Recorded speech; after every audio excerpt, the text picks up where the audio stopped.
দেখলে বৌদি চাউমিনটা কি বাজে বানিয়েছে, না লবণ না ঝাল কিচ্ছু হয়নি। কই, আমার কাছে তো খারাপ লাগছে না, আমার কাছে তো ঠিকই লাগছে। বৌদি সবসময় তুই খুঁত ধরতেই থাকিস, কই কোনো সময় তো ভালোটা তো বলিস না, সব সময় তুই পেছনে লাগতেই থাকিস যাতে ওর খারাপ হয়। হ্যাঁ, তোমার তো মেয়ের থেকে বৌমার প্রতি দরদ বেশি। দেখ মনা, তোকে আমি একটা কথা বলছি, তুই কান খুলে কথাটা শুনে রাখ।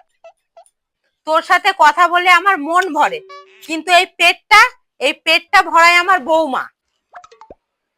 আর আমার বৌমা সব সময় যদি হাসি খুশি থাকে, তাহলে এই সংসারে আমার লক্ষ্মী বসবাস করবে। তোর সাথে আর তোর বৌদির সাথে কোনো সময় আমি আলাদা ভাবি না তো, তোদের দুজনকেই আমি আমার মেয়ের মতন ভাবি।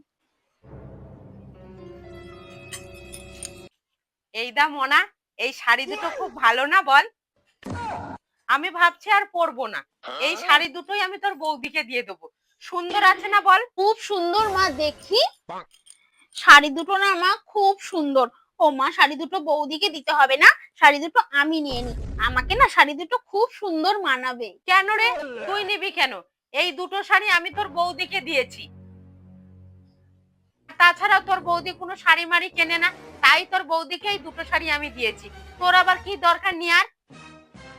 তোর এত দিই তাও তোর পোষায় না, তোর বৌদিরটাই তোর নিতে হবে? হ্যাঁ, মেয়ের থেকে তো তোমার বৌমার প্রতি দরদ বেশি।